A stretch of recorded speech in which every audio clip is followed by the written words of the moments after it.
Hello friends, welcome back to the new video guys. Today guys we are going to talk about guys Bluetooth setting in our Realme phone guys. In this video guys I will show you guys how can you forget guys your Bluetooth speaker network to your Realme phone. Friends, you want to forget guys your Bluetooth speaker network, so friends you can forget it. And guys now let's see how to forget Bluetooth speaker network in our Realme phone guys.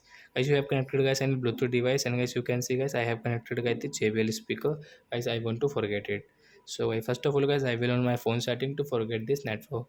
So you can see this type of setting guys. Click on guys your phone Bluetooth setting, and as you can see guys we have connected a JBL Go speaker in use for calls and media playback. So if you want to forget, so guys tap here and guys click on this unpair option to forget.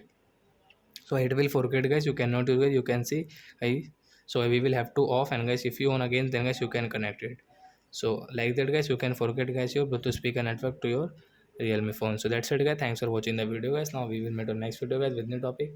Before going guys, please go and like my video, subscribe my channel. Bye friends, thanks for watching the video guys.